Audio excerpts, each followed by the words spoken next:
My name is Jim McGrath. I am co-chair of this Restore Our Democracy team. Ed Spire is also co-chair, and he will talk in just a few minutes.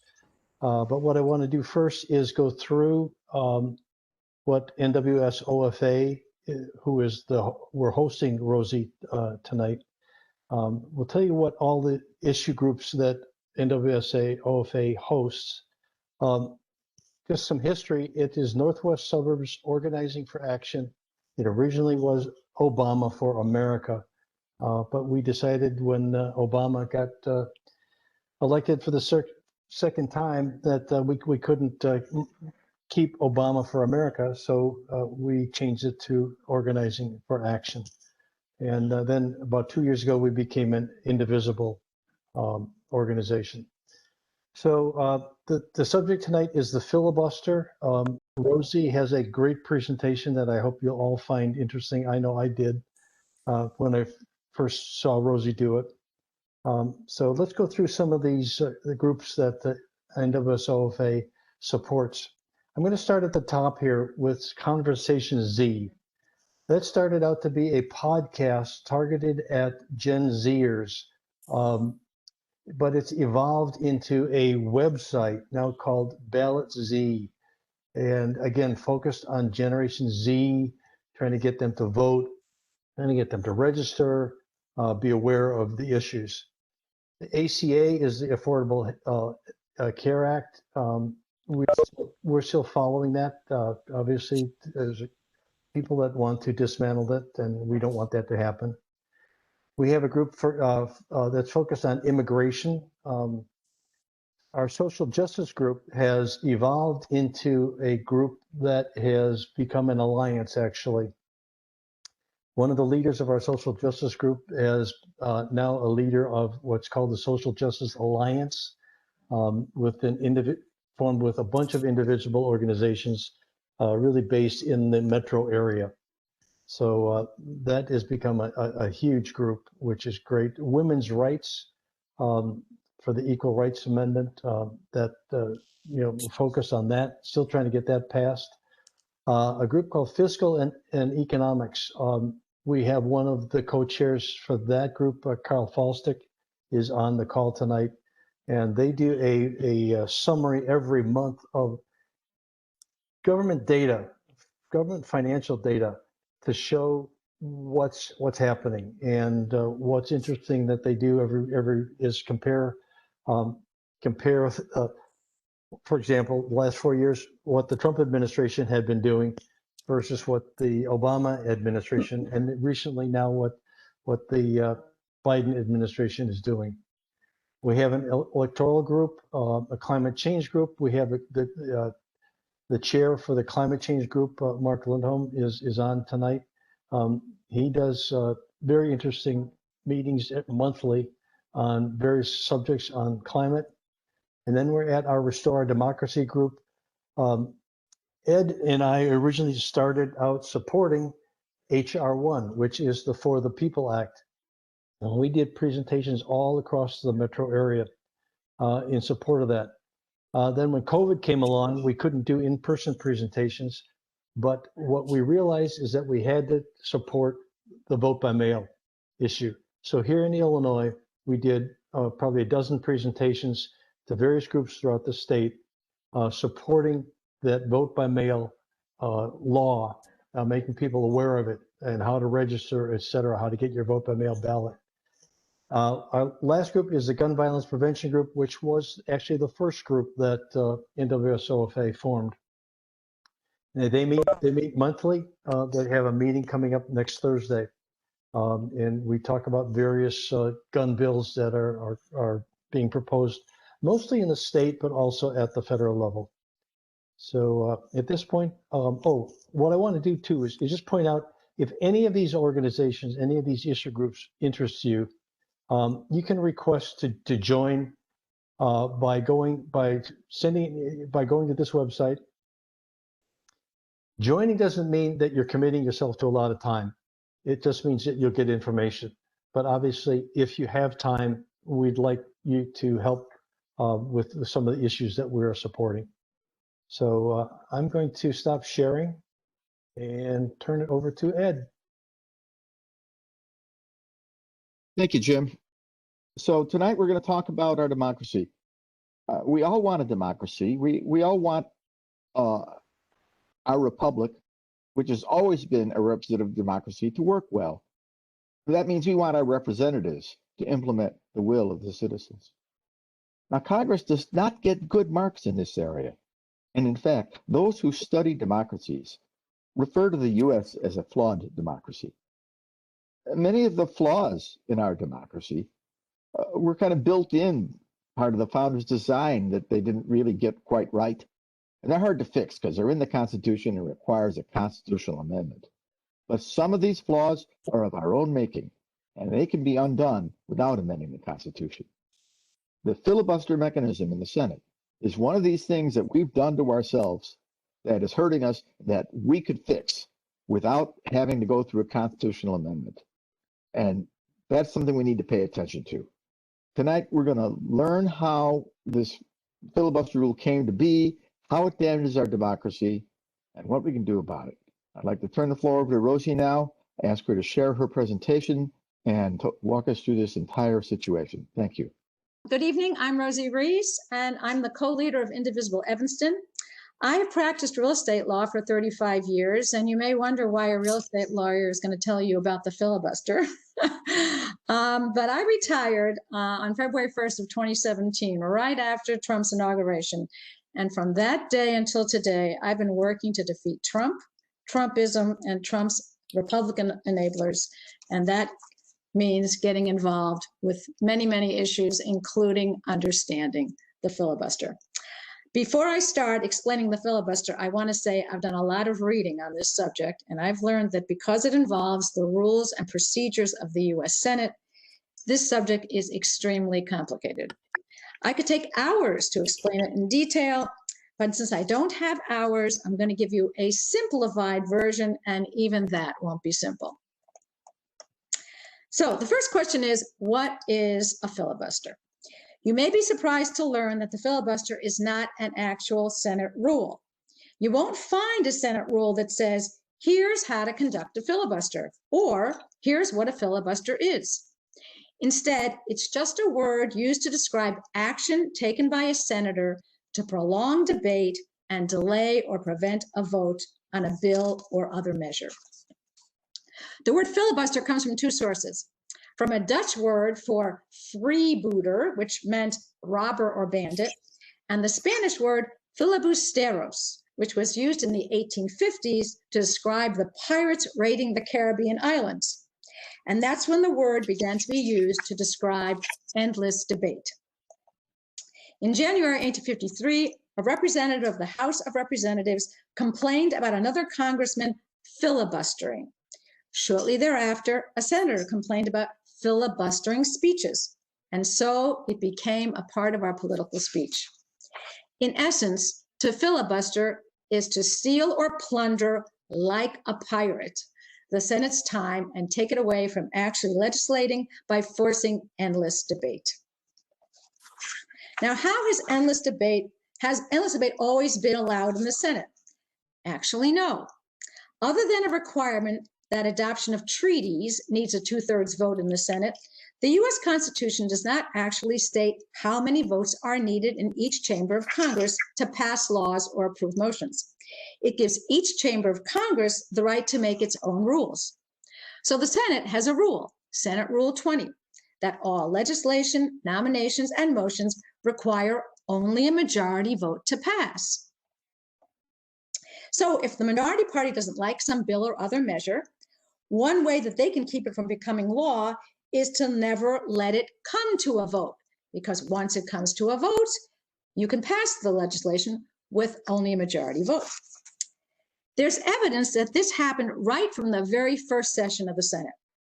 On September 22nd, 1789, Pennsylvania Senator William McClay wrote in his diary that the design of the Virginians was to talk away the time so that we could not get that bill passed. But the Senate did originally have a rule that allowed senators to end debate and bring a bill to a vote by a simple majority.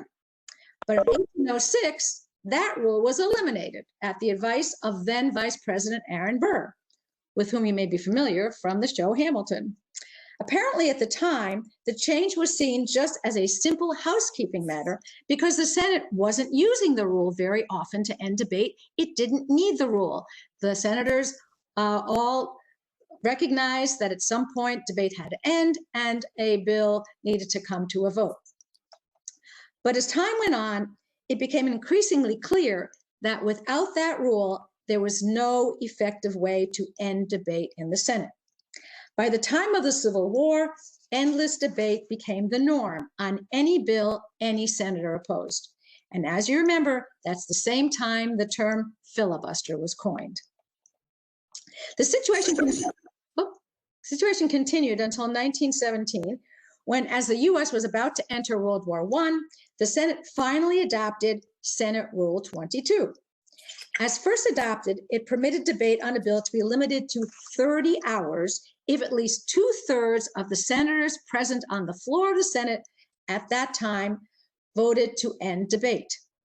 That became known as the Cloture Rule. In other words, the rule to close debate.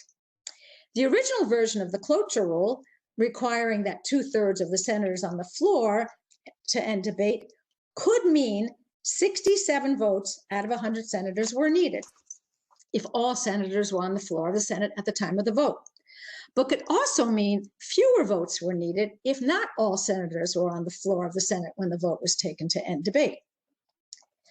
Several changes were made to the Cloture Rule over the years. There were two significant changes. In 1975, the Senate voted to change the Cloture Rule to require 3/5 of all senators, not just those present on the floor, to vote in favor of limiting debate and moving to a vote. That now means you always need at least 60 senators to vote in favor of ending debate. So while Senate rules still require just a simple majority to actually pass a law or other measure, we have ended up with the need to get a supermajority of 60 votes to end debate on the bill and move it to a vote. The second significant change was to eliminate the talking filibuster. Before the rule was changed in the 1970s, a senator actually had to speak on the floor to continue debate. You may recall Jimmy Stewart using the talking filibuster when he stood up for hours in the movie Mr. Smith Goes to Washington. Then in the 1970s, because filibusters were so frequent and taking up so much time of the Senate decided they shouldn't stop all business on the Senate floor while there was endless debate on one measure.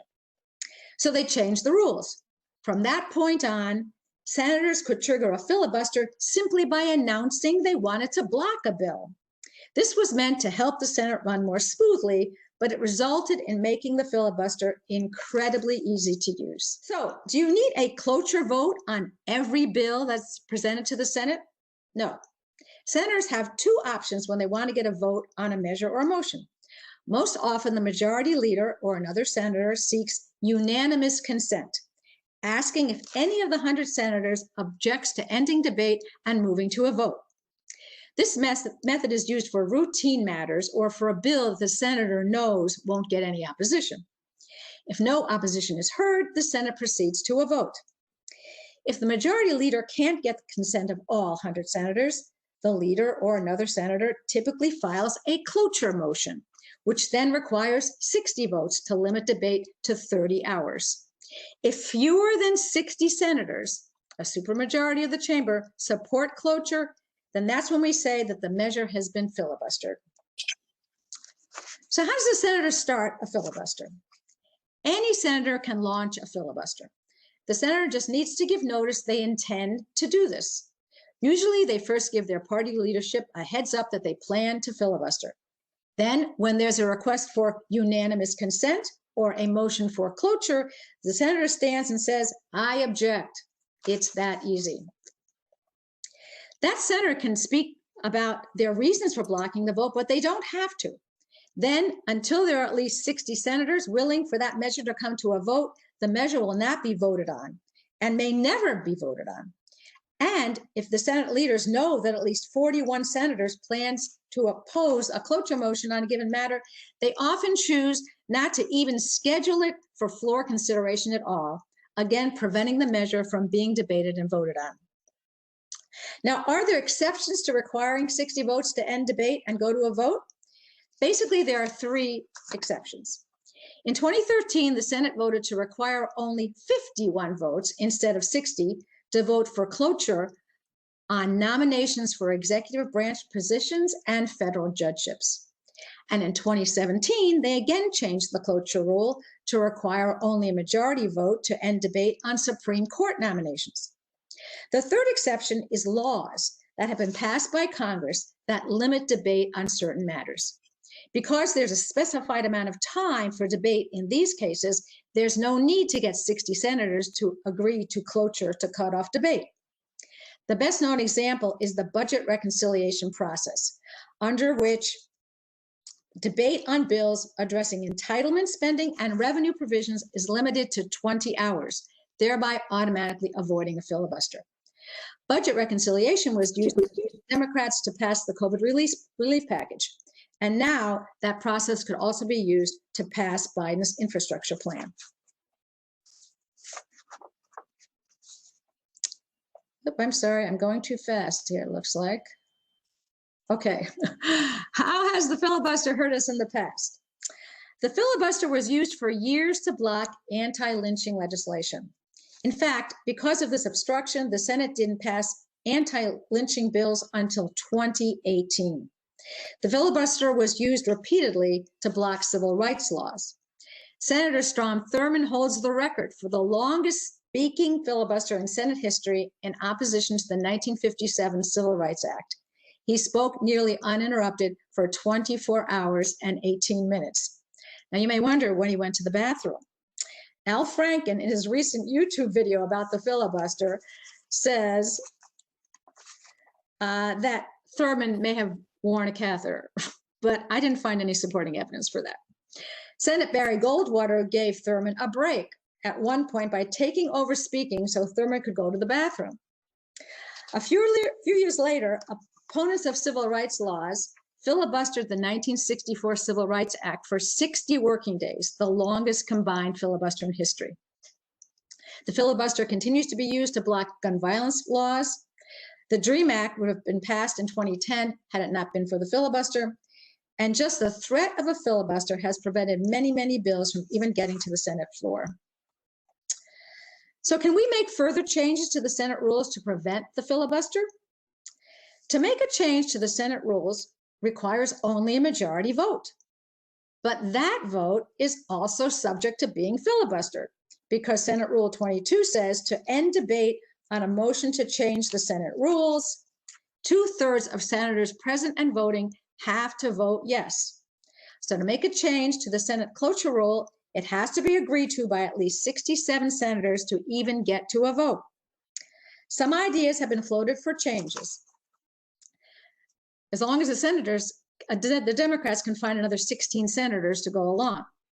One is to bring back the talking filibuster, requiring a senator to actually speak continuously on the Senate floor to continue debate.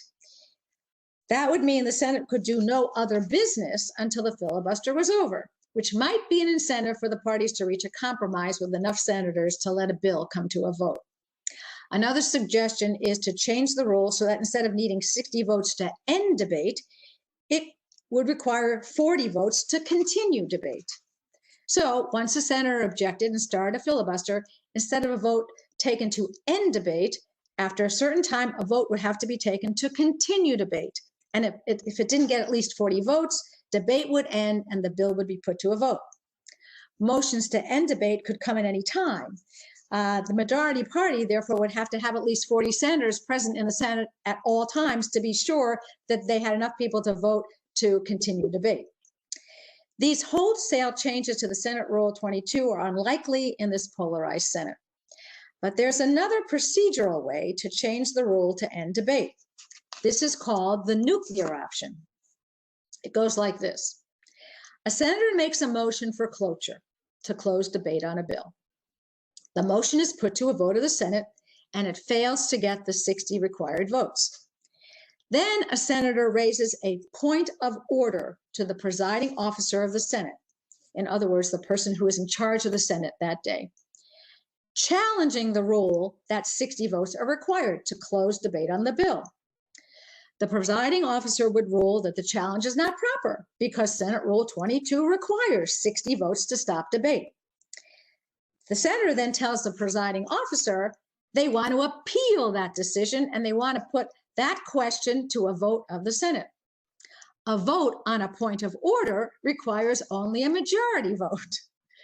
The point of order is then put to a vote, and if a majority of senators vote that only 51 senators instead of 60 senators are needed to stop debate on that particular bill, then the cloture on that bill will require only 51 votes. Then they bring the cloture motion again, and this time, if you can get 51 senators to vote for it, then the rule is changed and debate is discontinued for that particular bill, and the bill can be put to a vote. This then becomes a new Senate precedent.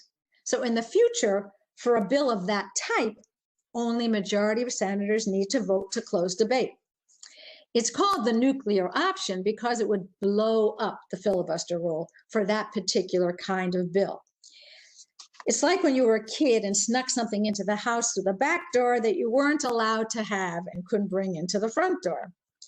The nuclear option is how we ended up with needing only a majority of votes to pass nominations of executive branch officers and judicial and Supreme Court nominees.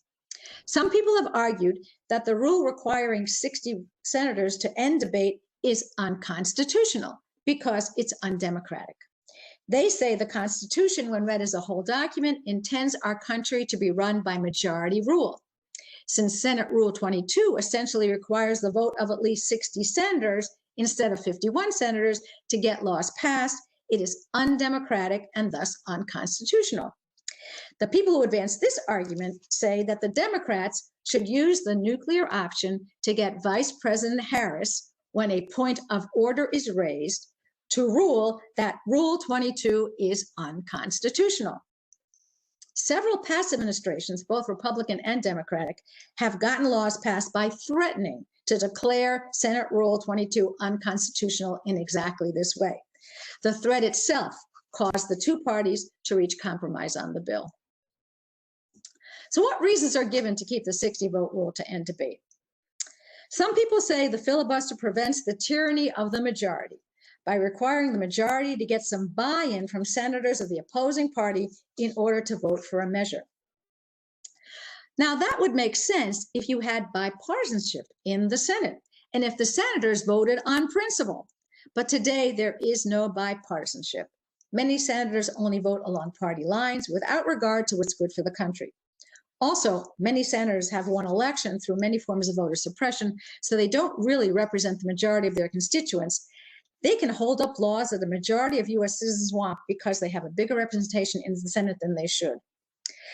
Another argument to keep the filibuster that's been made by some Democrats is if we get rid of the filibuster to pass the laws we want, we're just handing the power to the Republicans if they take back the majority in the Senate. Now, the counter argument to that is if we can pass major legislation we want to pass, like H.R. 1S1, financing national infrastructure, immigration reform, child care supplements, climate change, we'll have a better chance of keeping a larger Democratic majority in the Senate because more people will be happy about what the Democrats did for them and will vote Democratic.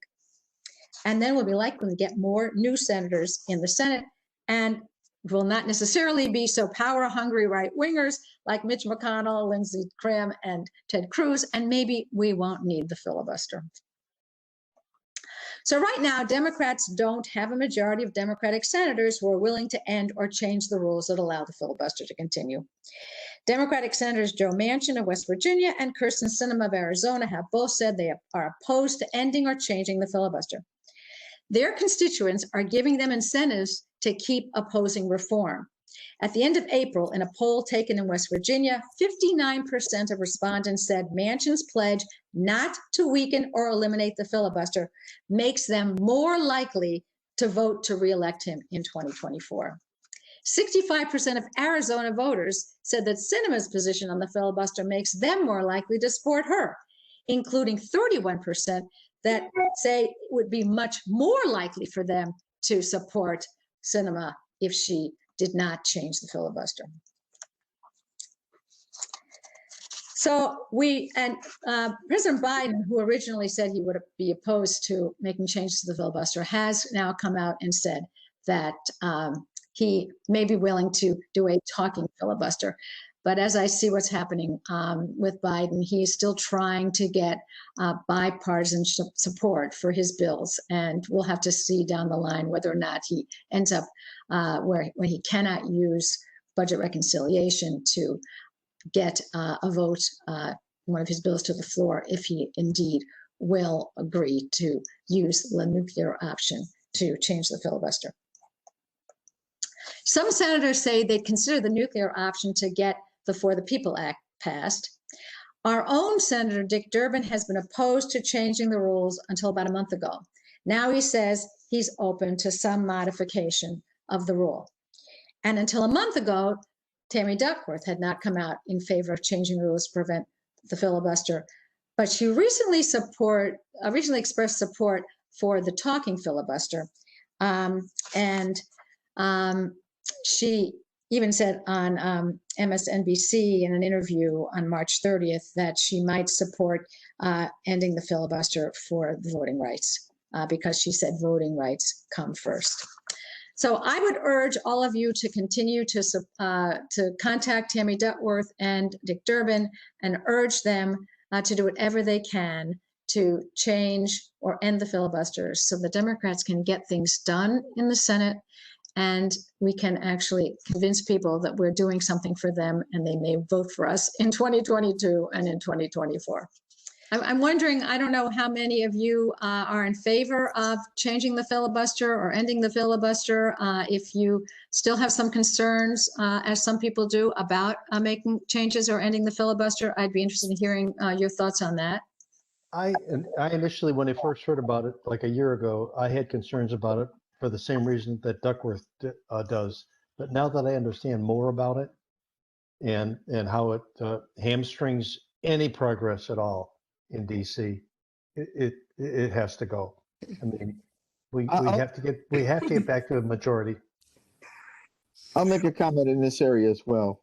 The common concern is that without the filibuster, things can whipsaw back and forth. One party will be in power and they'll do something. The next party will come into power, they'll undo it or do something in the other direction. And I just don't see that as being true, because when our government does something that's really good for people, people refuse to let it be undone. I mean, Obama did something that was good for a lot of people with the ACA, and the Republicans had 4 years to undo it, and they couldn't because the public support was not there to just undo stuff. Republicans were against Social Security, they were against Medicare, but nobody in their right mind thinks that any of those things are going to be undone now. So when we make progress, when we do things that are good for our nation, it's very hard to undo them. So the idea that things are just whiplash back and forth, I don't think that has any merit at all. So I don't see any reason to empower the minority in this way. And in fact, my view is that when you give outsized political power to a minority, you're not avoiding the tyranny of the majority, you're creating a tyranny of the minority. And in fact, giving outsized political power to a minority is not the way our government was designed to work. Our government was designed to protect the minority through our Bill of Rights, not by giving outsized political power to a minority. Rosie, in the information that you had reviewed, looking back at the last 4 years of the Trump administration, when we did not have control of the Senate, how many filibusters were there? And was it 50-50 or was it 100% Democrats trying to prevent some of the laws that the Senate wanted to put out there, or that Trump wanted to put out there? Yeah, I mean, there were a lot of filibusters. that the Democrats used, to try to get try to prevent things from happening. The number of filibusters has gone up tremendously over the last 10 years or so. I mean, it's just amazing. In the most recent past, the filibuster has been used constantly. So the Democrats did use the filibuster, but at the end of the day, if you don't have enough people, they still were able to get stuff done. And Trump, unfortunately, what this all leads to is, the president using more executive orders to get things done that he wants to get done. We find that with Biden as well. I'm okay with letting the minority have an opportunity to debate, and I'm willing to extend it for a time, as long as is reasonable for the minority to get up there and debate and present their views and try to convince other members of the chamber that they should agree with them and that they should make amendments to the bills, etc. But from my perspective, at the end of the day, it has to stop and it has to be voted on. I agree. I think that if you have people like Mitch McConnell in place in the in the Republican House chamber of the Senate, these rules don't even apply. I mean, there's just no reasoning with these people. So since there is no reasoning with these people, I think you have to get rid of this, get our bills passed, and move on. And if, I forget who said it, maybe Jim or Ed, once you have a bill in place, it's very hard to get rid of it, even though they'll probably try, just like they did with Obamacare repeatedly over and over. But I think, people aren't going to want to give up new jobs because of the infrastructure bill. They aren't going to want to give up any of this stuff, childcare support. We're not dealing with reasonable people. That's the problem. I think that's the key. That's the key for me on this, is that you don't have people of good faith, right? Interested in debating and coming to compromise. You just have people who want to just stonewall everything, and then blame the Democrats because nothing gets done, and then get reelected. So when you look at the history of how our Senate used to work before Gingrich, what the minority party generally did was try and get some influence into a bill so that the bill would not be everything and only what one side wants, but would soften in one direction or have a little more for the other side, but still some legislation would pass. Ever since Gingrich, the GOP has taken the extreme measure of saying we're not going to allow anything to pass if it has anything that the left wants, and right. That is when the filibuster became a weapon. Prior to that time, the filibuster was rarely used because the senators actually did work together in good faith to try and do something for the country. They don't do it anymore, and that's why the filibuster's got to go. And they were embarrassed, in times past, they were embarrassed if they just held out and didn't have a good reason for what they did. I mean, they had comedy with their, partners in the Congress. I mean, even on the other side, they worked together across the aisle. And I think so many of them, if they saw what the Republicans were doing today, they would be terribly ashamed of what they see them doing. They would have been too ashamed to act the way that the Republicans are acting today. And that, gave us a lot of ability to reach compromise. But they're not ashamed anymore of their behavior.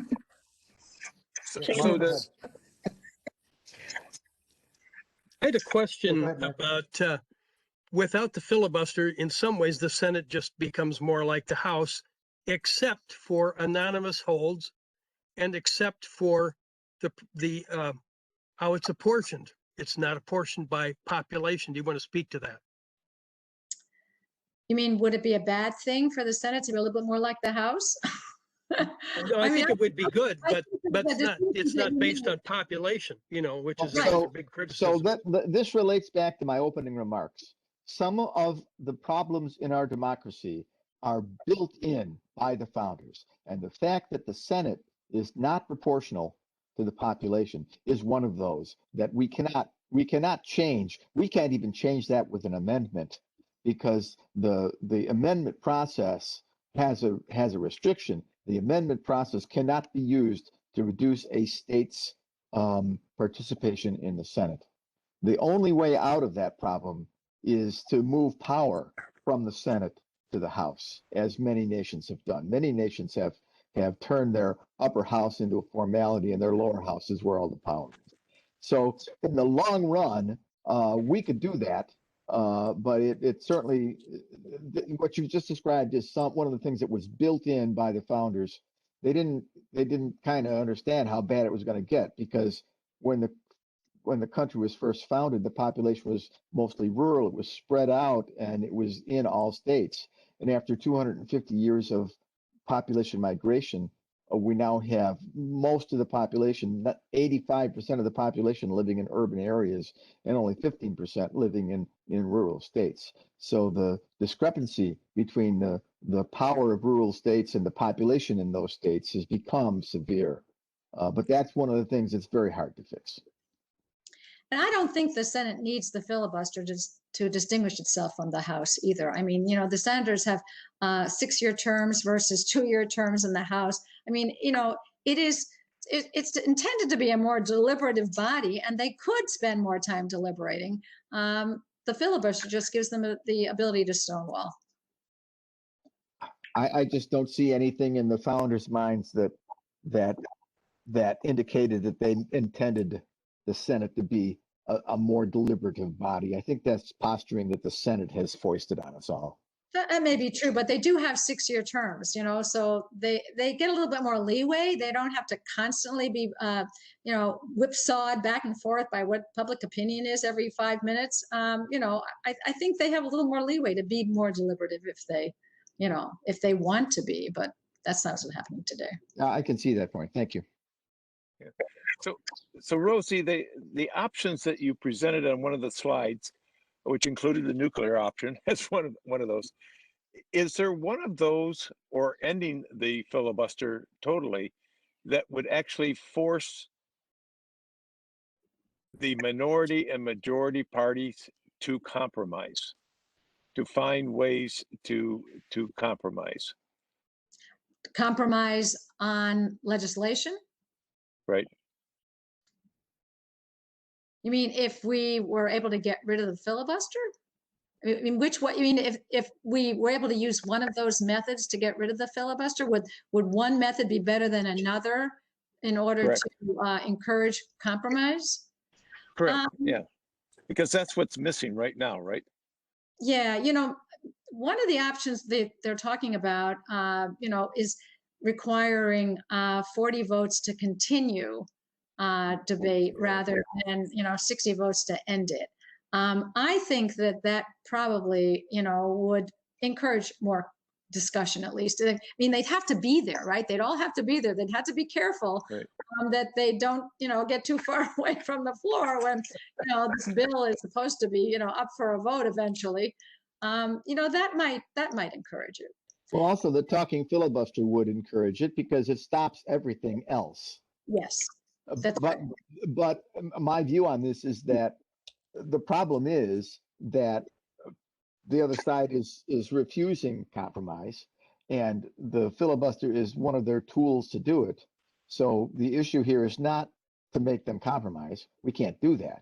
The issue here is to get some stuff done, even though they won't compromise.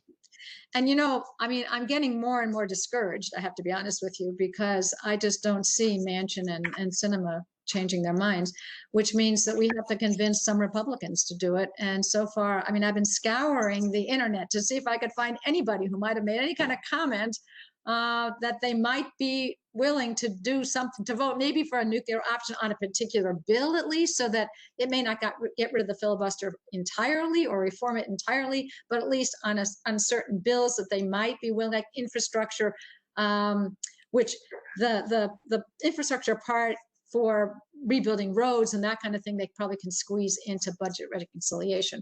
But the child care and, the health aspect of it, they probably won't be able to. But I have not found any mention of any Republican who has even express an interest in voting with the Democrats to do anything about the filibuster. Now wasn't ACA done through reconciliation? Yes. Okay, so then the healthcare things can be done through reconciliation. Any budgetary thing. If it's money related, but it's still up to the parliamentarian to decide what aspect of a bill fits into budget reconciliation. So, for instance, a $15 minimum wage did not get into the COVID relief package that was passed through budget reconciliation because the parliamentarian said that did not fit the criteria. Sure, but I think that it's quite possible we can implement a lot of Biden's economic platform through budget reconciliation. But we won't get HR1, S1, or S4 that way. And those are critical. They are so critical. Yep. Yeah. Well, here's another thing about Manchin and Sinema. If the Senate goes back to the Republicans, they've got nothing. So they'll be able to pass nothing. What good are they? I mean, I really don't understand their reasoning. I think their reasoning is entirely around getting reelected in their district. Yeah, well, that may not happen. What they said about the polls. I mean, 59% of respondents in West Virginia said that they wanted Manchin to stick to his guns about the filibuster. And in fact, in the beginning, he did express some interest in maybe doing the talking filibuster. And then, shortly thereafter, he backed off on that and said, no, I will never do anything to get rid of the filibuster. Those polls to me are very interesting because they ask people those kind of questions. My guess is most of those people answering that question could probably not explain the filibuster and why they think he should stand behind it. But they've heard enough on Fox or whatever, and there you go. So yeah, that's what we have to deal with, is basically an uninformed electorate. Mm-hmm. Well, or too informed by Fox News and Newsmax with lies. They're very informed, but they're informed with lies. Well, that's why we do what we're doing. And let me say, anybody on this call that is familiar with any other group that would love to hear this presentation, I'm sure we can arrange to do it with another group. And we need to reach out to our friends and neighbors and get this message through. And that's how we counter the bad information. And if you know anybody who is a Republican, but it actually has an interest in getting rid of the filibuster in any way, who could put a lot of pressure on their Republican senators to maybe, those that are moderate, that might be willing to, at least do certain things like with HR1S1, then you should encourage them to contact their senators, because they're not going to listen to us if we're not their constituents. And most of all, we need to find the people in the middle. There are moderate independents who can be swayed one way or another. Yeah. Did leading with "let's get rid of the filibuster" cause Manchin to no longer entertain it because he wanted to try and negotiate things first? And we got to get rid of the filibuster as issue number one, I think pissed him off. Well, I think, if you ever listen to Manchin talk, he makes no sense. I mean, I've been listening to him on talk radio because I'm involved in this program where we're trying to get progressives to infiltrate conservative talk radio. And so I've been talking on a talk radio show in West Virginia. And I heard Manchin interviewed by the talk show host, and he was not even understandable. So to try to figure out what Manchin is thinking is very hard, because when you talk to him, you can't understand a word he's saying. So my view on this is that any politician who is not ready to retire, who intends to stand for re-election, his primary concern is to get reelected. And so he's trying to figure out what his voters want, and he's trying to do what his voters want so that he will get reelected. And that's the only concern I think most of these people have. Until they say, I've had enough, I'm going to retire, I don't need to run again, and then maybe they can vote their conscience. Yeah. Why is Manchin a Democrat? Why does he call himself a Democrat? How did that happen? I don't Senate Majority Leader McConnell. I heard today on this talk show that I was listening to is that West Virginia used to be Democratic. the majority of elected positions in West Virginia were filled with Democrats. And it was only recently that they become Republican. So, and Manchin's been in office for a very long time. So he's a holdover from the Democratic control of West Virginia. And I think, more and more and more to keep his seat now he has to become essentially, Republican in name only. Except for his name, he's a Republican, but he has to be that because that is what the landscape is now in West Virginia. But, he started out as a Democrat in the majority in West Virginia. And if he said, I am now going to be a Republican, then Mitch McConnell would be back in charge of the Senate. So we are happy to have him. Even as he is, we're still happy to have him. Well, I don't know if I want to say happy, but Kidding? I don't want to see Mitch McConnell running the Senate. Do you? no, I'm not just saying we don't want to lose him, certainly. And he will vote with us on a number of things, but he's announced that he will not vote for S1. Or any tax cuts for the wealthy. None. He said that yesterday. Oh, am I? Tax increases. Yeah, I'm on. Am I on? Yep. Yeah. Yeah, Okay. we hear you. No, he said when he came out of that meeting with Biden the day before or whatever, that we're going to stand firm. We are not going back on the 2017 tax cuts for the wealthy. That's a non-issue. It's a non-starter, and it's a red line. So that one's out, which is unfortunate. It's Manchin That that would was saying really support a lot of these bills. Yeah, that's what Manchin said. Yeah. Well, he likes now suddenly being the kingmaker. I mean, he really does. He just loves this. So on the nuclear option where they go back and forth and they then go down to 51 votes to kind of wreck the structure and rebuild it, does that just affect that one bill, or does it affect a broad breadth of bills? It becomes a precedent for that type of bill. So they use the nuclear option to reduce the number of votes to end debate on Supreme Court nominations. And so any Supreme Court nomination now, you can end debate with 51 votes because that is a precedent in the Senate. The Senate's a very old institution, and there are a lot of precedents and things that become a rule by virtue of having it done over and over and over again. And so that would be the case. If we were, say, able to use the nuclear option for HR1, S1, voting bills of that type, there'd be a precedent for ending debate with 51 votes. The problem is we don't even have 51 votes to end debate. That's my biggest concern. We don't have 51 votes, to end debate. The nuclear option sounds to me like the same thing as if the filibuster were ended. Is that right? Well, only for that particular type of bill. Only for that. Okay. So Yeah. So why are we afraid to use that?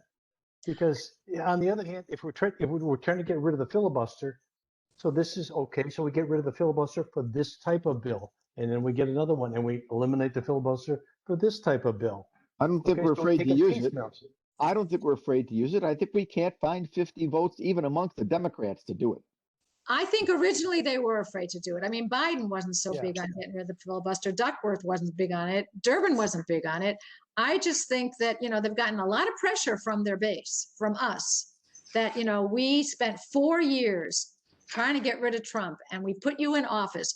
And there are things that you said you would do if you got into office, and we want them done. So they're feeling a lot of pressure from us. But I think that, Biden said, "Oh, I'll do the talking filibuster, but I won't get rid of the filibuster in its entirety." So I think there still is a difference between getting rid of the filibuster for a particular bill versus getting rid of the filibuster in its entirety. And, then you have to do it piecemeal. And, you could do that. I mean, I agree with you, Jim. You could do that every single time. If you had 51 votes for every one of those bills that you want done, that you can't get through a budget reconciliation, we could do that if we had 51 votes. I mean, that sounds like, some of the things that Ed and I have talked about before is very big bills like HR1. are very difficult to get through because somebody can always find something wrong that they don't like in that bill. So you break the bill up into smaller pieces, and that's kind of what we have done with gun violence. We don't have an omnibus; we have small bills that we get through. So I look at using the nuclear option is breaking the bills. Okay, let's do it one at a time. Yeah, if you can get 51 votes. Yeah, yeah. So what's the penalty if you do the nuclear option and you don't have 51 votes? The nuclear option doesn't work because the concept is the nuclear option changes the rules so that instead of needing 60 votes to end debate and go to a vote, you only need 51 votes to end debate and go to a vote. I suppose you could try to make it with 50 votes if you could, and I don't know how that, but you need a majority vote, so that's 51 votes. And if we had all Democrats and anyone who's caucusing with the Democrats, Sanders and King, all on board, Manchin and Sinema all on board, we could do this. We could do this. But I think, that's our problem now. I think most of them would do it if we could get Sinema and Manchin on board, or two other Republicans. What are our actions going forward? What are we proposing to do at this point? Well, I mean, like I said, we did some things.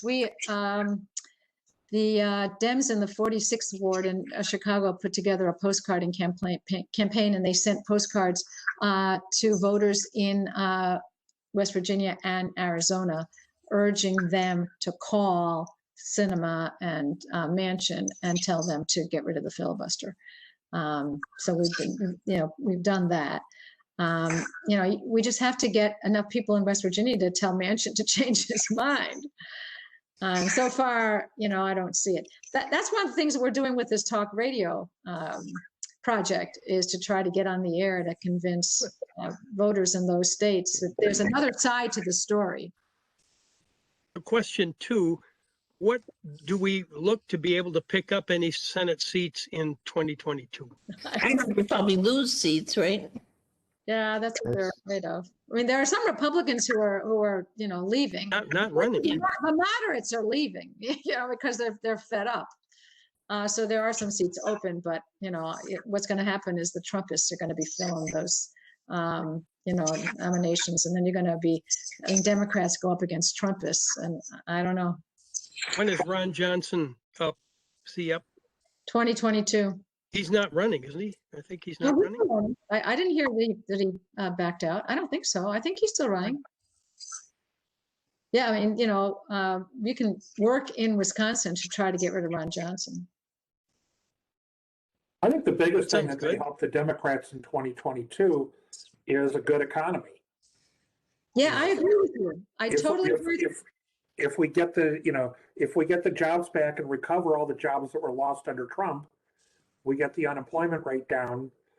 By 2022, the inflation rate will be down because we won't be judging against $1.50 gas from last year.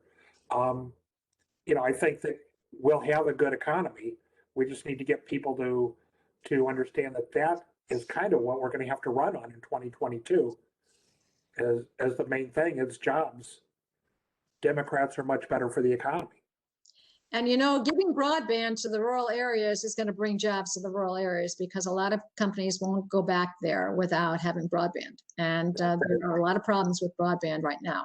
And so that's one of the big things that we can do with infrastructure. If we can convince people that we have done stuff for them, I think it'll make a big difference in 2022, but we got to do it now. I just looked over at the competitive races in 2022 in the Senate. And the article I just read from CNN indicates that there's only about 10 seats that are really competitive, and they're evenly split between Republicans and Democrats in likelihood of winning. So we're not looking. We don't seem to have a whole lot of upside in 2022 unless we can make the arguments that Rosie just espoused. Here's something that I just checked on the internet. It says Ron Johnson, he's the lone Republican on the ballot in Wisconsin in 2022 in a state carried last fall by Democratic President Joe Biden. And just remember, they have a Democratic governor. So if you look at the majority of voters are obviously Democrat or lean Democrat. So so maybe we should be focusing on Wisconsin. Well, I know Indivisible Evanston is. We are going to be spending a lot of time up in Wisconsin. Hopefully, we'll be able to canvass again, like we did in 2018. And we'll be doing postcards. We've been sending postcards actually to Wisconsin first-time voters from November of 2020, thanking them for voting and reminding them that the Democrats gave them COVID relief and shots in arms and monies and wallets. So we've been doing that, and we will be working in Wisconsin to. I do agree that we should pay attention to the Wisconsin Senate race. Absolutely. Yeah. All right, folks, it's after 8 o'clock. Do we have any final questions? Rosie, you have any final comments you want to make? Nope. Just I don't know. We got to do something about getting either 2 Republicans or Cinnamon and Manchin to vote with us on the filibuster issue. And well, thank you for all the research you've done and the great presentation you've made. We really appreciate it. And let's all try and spread the word and help folks understand the reality we're facing. So, thank you very much for having me.